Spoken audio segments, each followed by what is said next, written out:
you to today's papers review on BGI TV Current. Today, the 6th of July 2023. My name is Ige or Lalikon, and with me this morning, I have the Nation newspaper, Nigerian Tribune, the Vanguard newspaper. With me this morning, I'm having the Punch newspaper, and I welcome you all to another interesting package of newspaper headlines today from your YouTube channel, BGI TV Current. My name is Mauri Rabi Amawal. And from the Nation newspaper, I have the headline, Discourse Intensify Effort for Electricity Tariff, hike approval. Principal Officers, National Assembly Crisis splits APC NWC, that is the National Working Committee, Adamu meets Tinubu. And from the Nigerian Tribune, imperative of histories return to Nigerian curriculum. Lagos businessman circulating ex-lovers nudes gives conditions to surrender. From the Vanguard, NAS principal officers, Adamu runs into stormy water.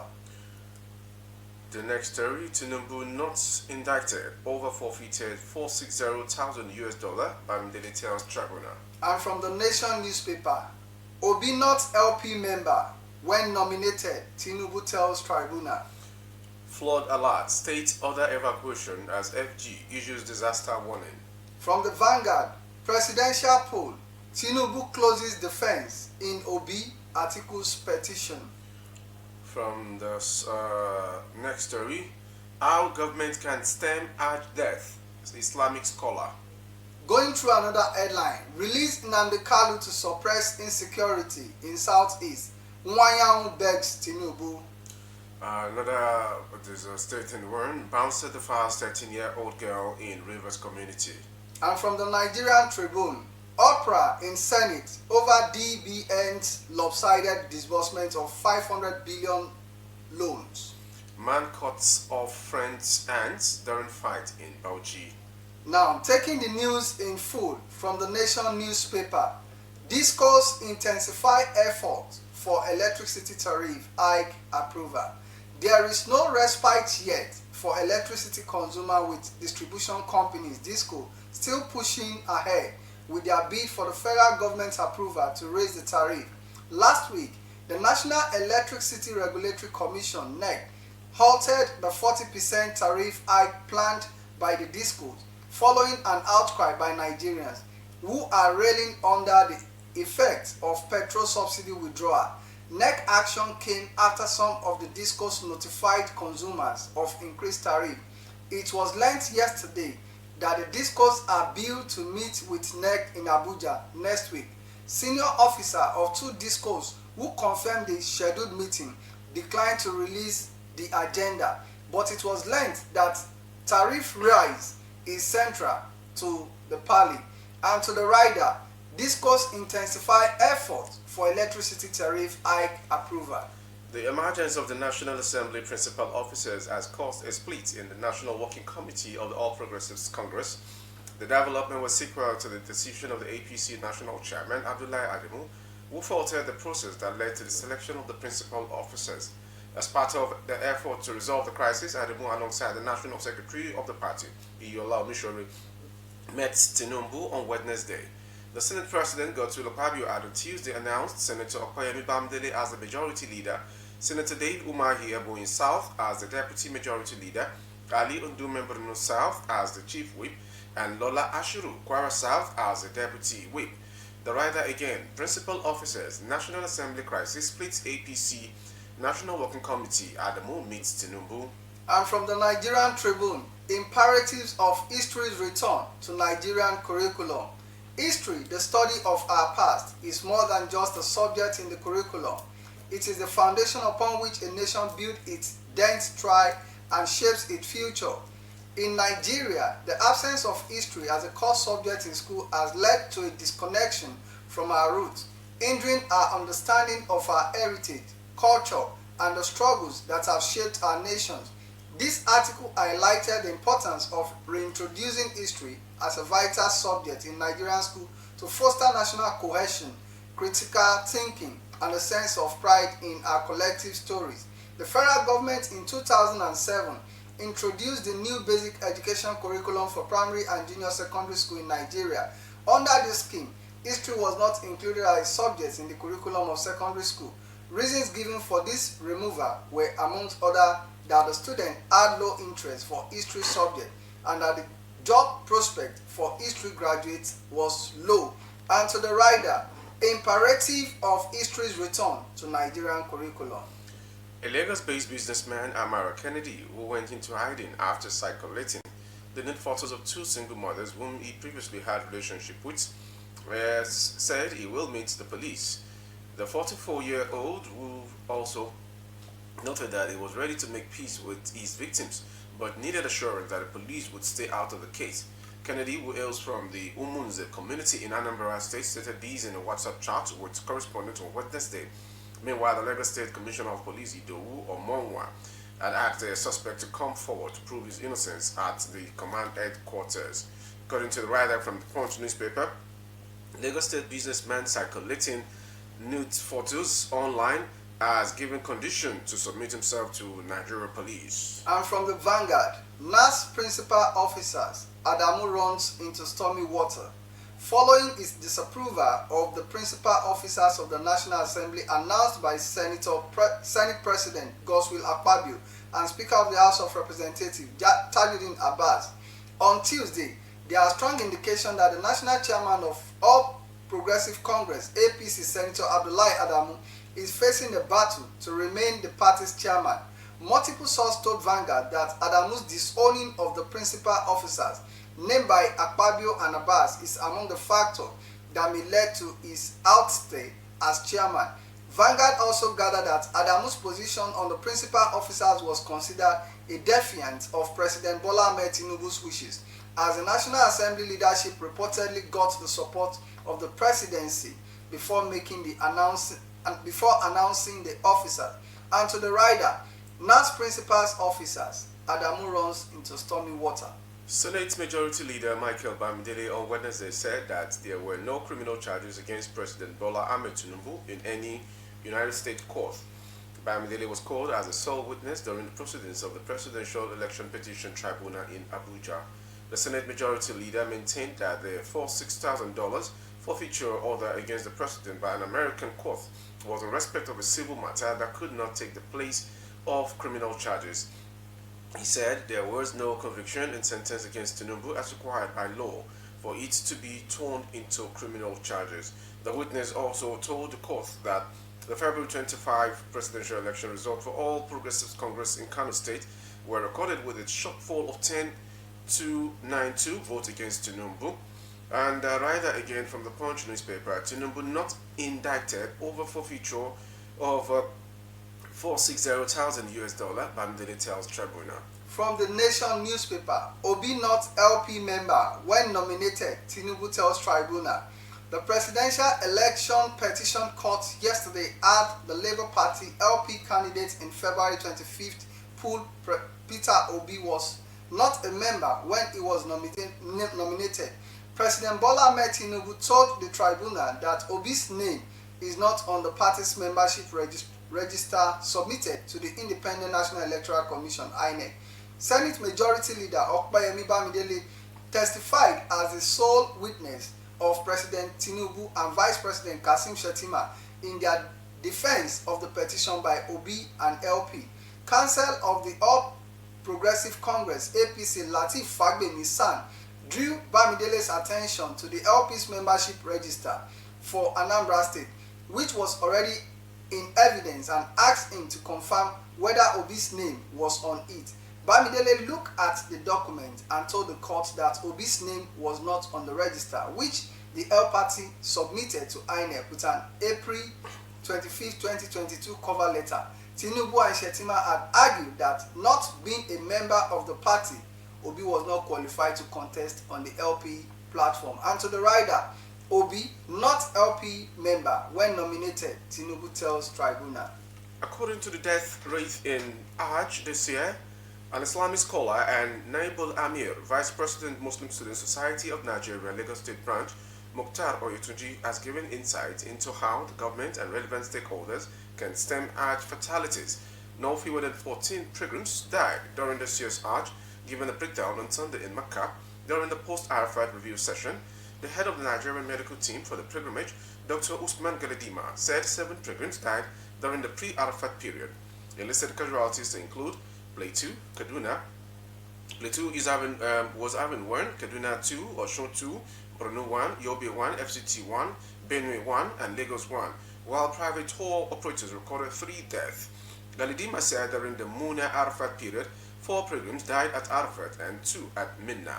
The writer again from the Punch, our government can stem heart death, Islamic scholar. And from the Vanguard, presidential poll, Tinubu closes the fence in Obi Atiku's petition.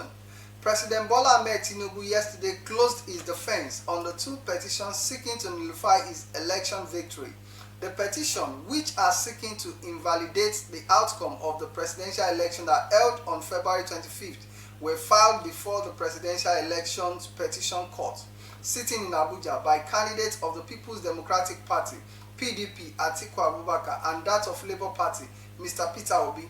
Atiku, who came second in the presidential contest, and Obi, who came third, are in their separate cases claiming they won the election.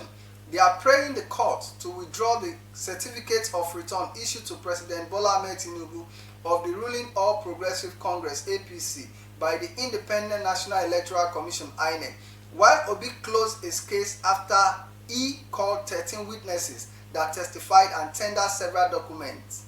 Exhibit Atiku produced 27 witnesses and equally tendered exhibit before the court. Meanwhile, President Tinubu kick-started the defense of his election victory on Tuesday as he tendered 17 sets of exhibits, including his educational and travels record. At the resumed proceeding yesterday, Tinubu wrapped up his defense in Obi and Atiku's case with the testimony of only one witness. And to the rider, presidential poll, Tinubu closes defense in Obi Atiku's petition. A bouncer at a nightclub has been arrested for allegedly defiling a 13-year-old girl at a location on Ojike Street in the Mile 1 axis of the Diobu community in the Port Harcourt area of Rivers State.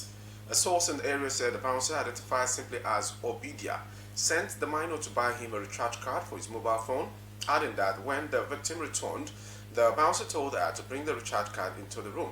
Immediately she entered the room and gave the recharge card to Obidia. He locked the door, increased the volume of his radio set, and that was how he had carnal knowledge of her, the source said. Explaining further, the source said a co-tenant, upon realizing that the minor took time before coming out of the room, questioned her before eventual arrest of Obidia. And writer again from the Punch newspaper, bouncer defiles 13-year-old girl in Rivers State. And going through the Vanguard newspaper, release Nnamdi Kanu to suppress insecurity in Southeast, Nwayaun begs Tinubu. President General of the Apex Igbo Socio-Cultural Organization, Ohaneze Ndigbo, Dr. Emmanuel Nwayaun, yesterday appealed to the federal government to have Mazi Nnamdi Kanu released, saying his continuous detention is a deliberate attempt by some element to destroy the economy of the Southeast. Nwayaun, who spoke in Lagos during the first official tour of Southwest State, told newsmen that insecurity in the Southeast arose due to the incarnation of Kanu, the leader of the indigenous people of Biafra, IPOB, would be suppressed if he is set free. The Ohaneze leader said, "We don't have security problem in the Southeast. We have said release Nnamdi Kanu because the young man are supporters of Nnamdi Kanu.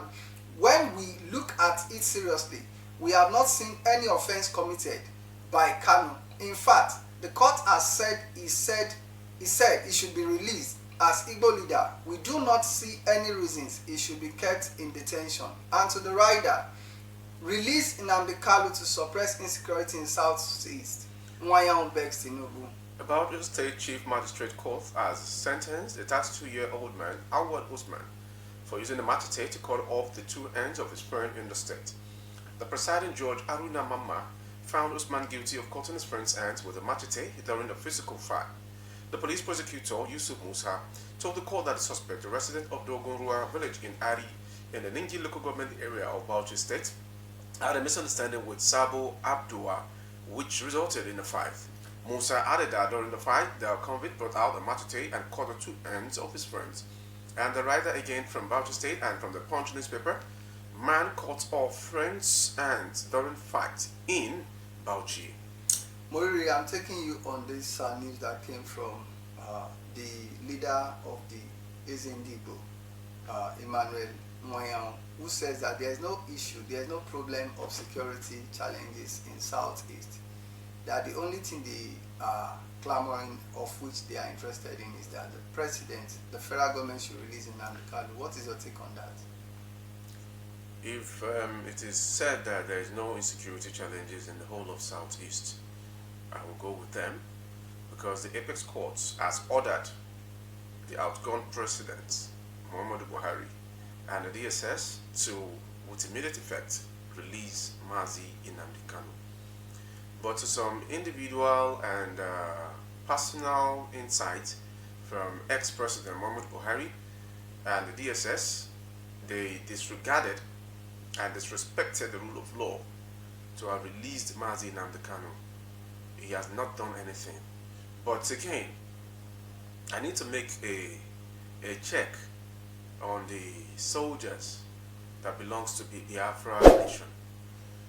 They are only killing their brothers and sisters, and that is barbaric. They are claiming they are the glorious sons of their land, Biafra, and you are killing your fellow Igbos. There is no sense in that action. Imagine that of Sunday Igboho. He came out and talked, addressed press by saying he wants a Yoruba nation. Against what? Rapings, killings, maiming, destruction of farm produce, and reckless killing by these bastards. I can say bastards because the Fulanese doing all of these things. They've been coexisting with our forefathers in those thick forests without any atrocities, without any killing, without any raping, without any fights. You graze your cows as a normal daily business, and there was no fight. So what now brought about this fight? If not that there were some elements from the past administration that infused them to bring trouble to Nigeria as a state. And right now, the set of killers, kangaroos, employed or deployed for this agenda, because President Muhammadu Buhari stated when he was coming back for the third time that if he doesn't win the election, Nigeria would feel turmoil, chaos, and sort of things which were happening during his time as a president.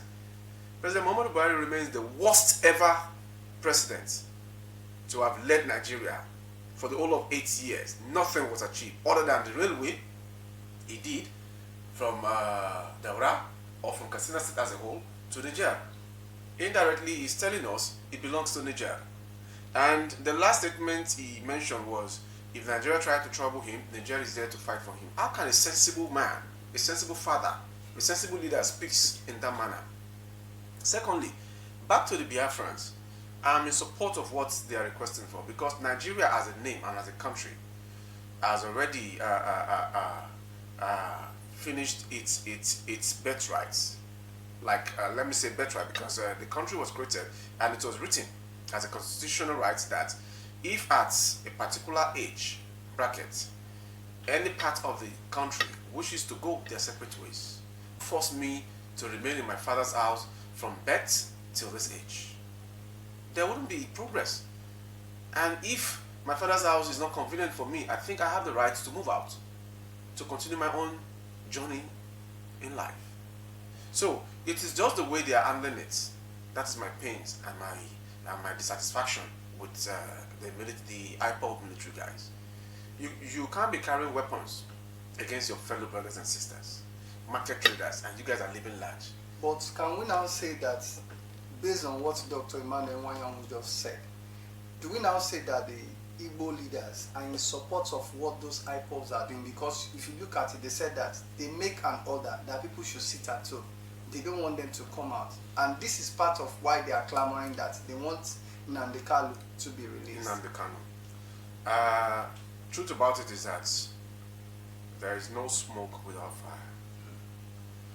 the leaders of the Apex Igbo Indigenous Cultural Organization, that's what's the name again? Ohaneze in Igbo. I want to say they are aware and they are meeting them. Just like what Malam, there was this that is Sheikh Gumi. Exactly. When he was enjoying the leverage and no arrest upon him with the bandits and insurgency. Because he kept on coming to the dailies, either through his YouTube or Facebook.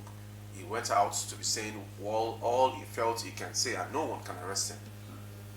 So now, this apex body, if truly they know what they are doing, and they are very, very intelligent, you don't need to import arms, guns, bombs, explosives, IEDs.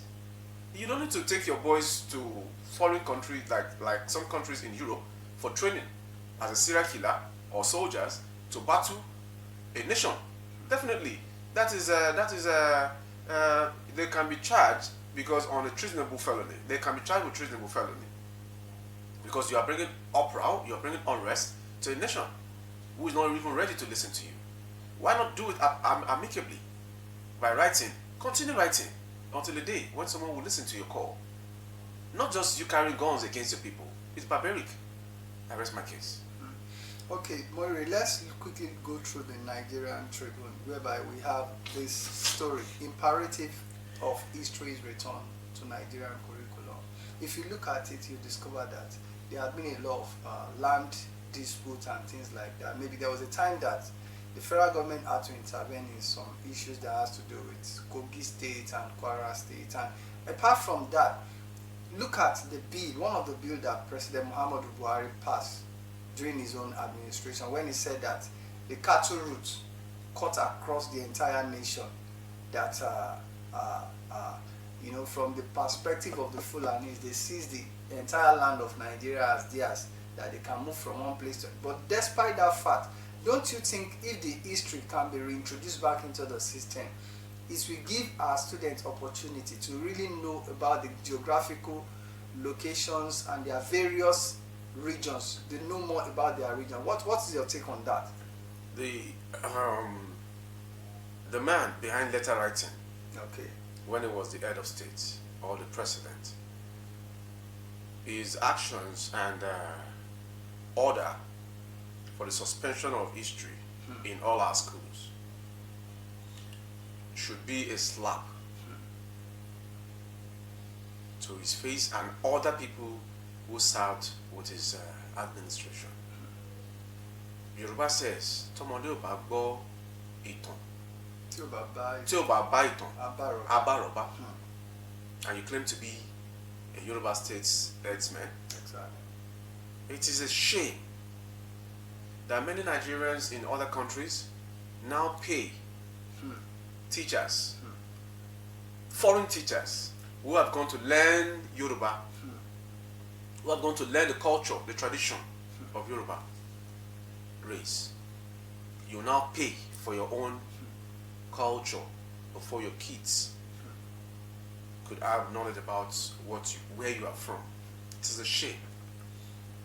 History is a course even at the higher level in schools, in universities. History would have maintained every other thing you can think of as regards land dispute from a community to the other. Now, take for example, if any politician wants to come out now and say, vote for me, vote for me, vote for me, let us ask the person, tell us your family name and where you come from and your compound name. That is history. That is tradition and culture, exactly, which is necessary in one's life. Even those that are minute within the African continent, they don't joke with their history. They don't joke with their languages. Not to not talk of Nigeria as a whole. These fathers that were there before killed Nigeria till date. And it's a shame. Because I see no reason why what they went through and they now cut it off. How many of their generations are still living compared to the generations that are coming? How many? It is senseless. it's like you killing a root.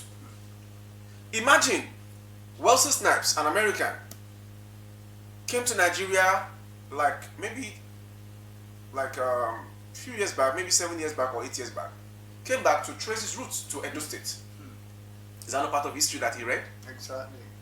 Some people came from another European country. I can't really remember the country.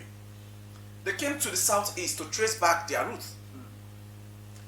There is this movie. Is it Kintakunte or something? Roots. Yes, The Roots. You're right. The main actor, lead role actor, was beaten.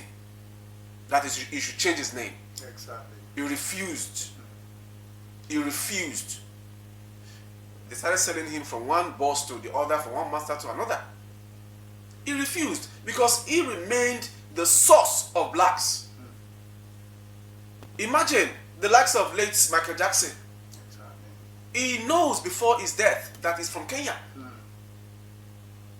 Imagine anyone who have gone to America and you became industrious and you have this fame and money. What happened to, let's even come back nearest, Anthony Joshua. Akim Olajuwon. Yes, Anthony Joshua felt the pains of history subject that was not existing in our schools. He was chased back. He came willingly to come and represent Nigeria at the Olympics. He was rejected because of our mismanagement and corruption and the sentimental, idiotic approach that most Nigerian leaders are having. He went back to the US and represented the country. He won the gold medal during that Olympic festival. He won the gold medal. But imagine the success he has garnered. He still returned to Nigeria, Shagam precisely. If he hadn't read anything concerning history of his lifetime and Ruth from his parents. Brother, imagine the martial fighter, Abraham Adesanya. Exactly. He carries the green, white, green flag everywhere he goes. And most times, if he's able to handle the microphone before his fight, he speaks Yoruba. Sometimes, I have seen a lot of movies that in a big club, when it comes to bigger clubs in US, you will see these black guys talking. Nicola B, man, Emagba. Sometimes you hear our indigenous songs at clubs in US, UK, Brazil, Cuba. History brought an experience to former Osun State Governor Rauf Aregbesola. When he was the governor, he traveled to Cuba for some MOUs and some other visits like that. A younger boy joined his crew, telling them, please give me way, give me way, give me way. I want to meet the governor. And he approached governor. The aides were like trying to stop him. The younger boy. This is about maybe 10 years ago now. Then Rauf now said, allow the young boy to speak. The boy now dragged the governor. I think he dragged the governor to his own parents' house. And as soon as Rauf Aregbesola entered that house, you know those holding days style of putting pictures on the wall, exactly, like that.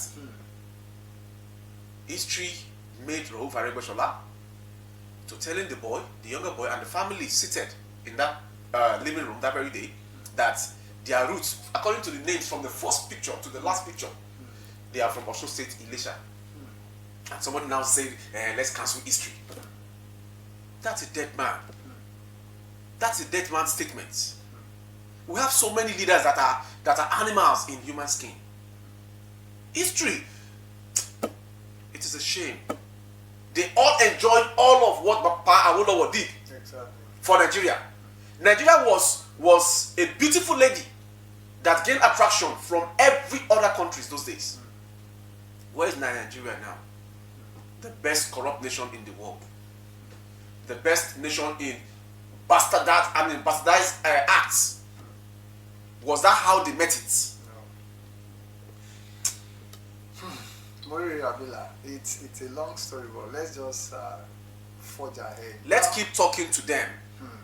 We will all die. Sani Abacha, the likes of Oladipupo Dia, you understand? If Sergeant Roger and Al Mustafa can come out and speak the truth, I don't blame them. They were working with others, and they must carry out their assignments, or else they will get killed. If Nigeria was to be a working country with the rule of law, those people shouldn't have publicity. But it's just a shame they are now doing what we call recycling of people in governments. It's a shame. Let's quickly go through the Nation newspaper where we have a reverse, or would I call it a drama, at the tribunal yesterday when the council were saying that Obi, not LP member, when nominated. That was according to Bola Ahmed Tinubu. How can somebody who is not a member of a political party contest under that same party? And it's like he was claiming he's the president. What's your take on that? Because Nigeria is a sinking country that supports criminals. Nigeria is dead per se by these corrupt leaders. The same people who are saying Peter Obi was their presidential flag bearer from LP, they should remember Peter Obi was at PDP vying for the presidential ticket as their candidate, and he's a very smart man. From the days of his governorship administration at Anambra State, I've had some knowledge about him. He's a businessman. He's a business mogul. So many infractions about him, but there was never an arrest or investigation about him. Before you can come into my house and claim to be the first child of that house, you need to make some proofs. Exactly. But when you have money and you have affluence with influence and corruption or corrupt-minded backups, they tend to change the tradition of a house and go with the man with the money.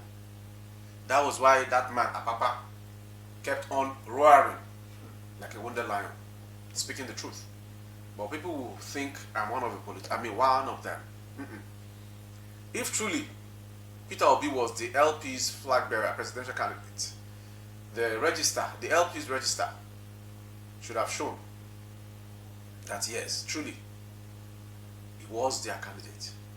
Remember, you left PDP because there was no signal that yes, you'll be given that birthright. Exactly. Against the likes of Atiku, and to mention some other big wigs that are now presently at APC. The day Nigerians learn to understand that politics is a deadly game by Nigerian politicians, the better for us. You have some basic assignment you ought to have done and have your result within you to fight any infractions against you. But you never cared about it. You cared about spending the money you have looted. They all claim they were businessmen before going into politics. Fine, all of these businesses, can we claim to record a gain and benefit to Nigerians? Can we claim any significant benefit to Nigerians? The day Nigerian politicians reason that I'm going there to support people and represent people, the better for us. And the day the Nigerians understand the basic knowledge that not because Ige is my colleague, I should now vote for him. I should now support him. If I know you to be a corrupt person, I will be the one to do the needful. I may not expose you, but I will make sure you don't get there. Dramatically, with morals. If truly Peter Obi was a LP presidential candidate, a registered one, they have checked the register. Let the courts take judgment. But you know, Moiri, the surprising thing was that the register they even brought to the court was the one that belongs to Anambra State, whereby, you know, from the grassroots, they have to go and check if really you are a member, a bona fide member of that party. But his name was not found there. Then how were they able to come up with a consensus to bring him forward as I mentioned their to you presidential that candidate? the day we kill corruption in Nigeria, you rub my back, I rub your back. The better system and the fresher, the blessed hair we tend to have surrounding us. Well, some of the rumor was that Apapa was somebody that was working for Tinubu underground, that he was sent to that party. It's a lie. To disintegrate. There was no iota of facts or truth to support that claim. When there is a division, you tend to hear so many rumors. So, I'm not supporting Apapa or against LP. Apapa was like a pioneer before the emergence of Peter Obi. But when money speaks, who are you? Exactly. That is my case. Okay, if you are just joining us, this is BGI TV Current, and we are taking you through the paper review, paper headline for this morning. Now, before we round up, I want us to quickly look at this headline from the Vanguard newspaper. It talks about NAS principal officers. Adamu runs into stormy water. Now, when you look at the antecedents of Adamu as the APC national chairman, you discover that even before the primary, he had been somebody that was a kind of against the ambition of Bola Ahmed Tinubu. He fought rigorously to make sure that if possibly the president could, bring up somebody else. And some of their advice at that point was that, okay, they should let them short, do a kind of a screening for those that were contesting for president from APC before they now later went for the primary election then. But now we are coming up again to hear this, that the nomination and those elections that were conducted in the National Assembly were not in line with the expectation of Adamu. What is your take on that? When an elderly old man is getting older, he tends to remain calm and honest with himself. Why? Because you are still living and breathing without any condition. But to Nigerians, or let me say to the Nigerian politicians, rather, many of them love dying in power. And let me ask this direct question to end the question. Since he was nominated and selected to be the APC national chairman, what record can you talk about? He was just figurehead there, and you should expect him to have supported a candidate from the north as the presidential candidate. Exactly. But none was able to defeat the ambition of President Bola Ahmed Tinubu. And if Nigeria must continue to be a state, my question to Adamu and the Northerners is that, is it their birthright to remain the president of this nation? You understand? Exactly. And because President Muhammad Buhari is from the north, you should expect Adamu to speak against the choice of Bola Ahmed Tinubu. For him crying all of this, talking since the appointment of the 10th National Assembly and reps, you should expect him to fight. Because it is high time he leaves that office, just like what happened to Chayu from PDP. When you feel untouchable, like a sacred cow, one day you'll be booted out. So he has seen the signs that yes, what happened to Chayu at PDP is coming at him. If you remain free, fair, and honest, no matter the storm that comes your way, you'll surely pass through. But we shall see. My last story, an Ikeja Sexual Offences and Domestic Violence Court in Lagos State on Wednesday remanded a visually impaired man, Francis Ugachukwu, to the Kirikiri Correctional Center for allegedly defiling a 13-year-old girl in the state. Justice Abiola Sholadoye remanded Ugachukwu pending the hearing and filing of his bail application. Nigeria is something like that I just can't define. I rest my case for today's presentation. Another case of defilement there. Yes. Well, if you are just joining us once again, it is BGI TV Current paper review for this morning. And if you really enjoy our robust discussion for today, kindly join us tomorrow for another edition. My name is Ige or Lalekon, and I wish you a lovely day. I'm wishing you God's grace all the time. My name remains Moriri Rabila Lawa.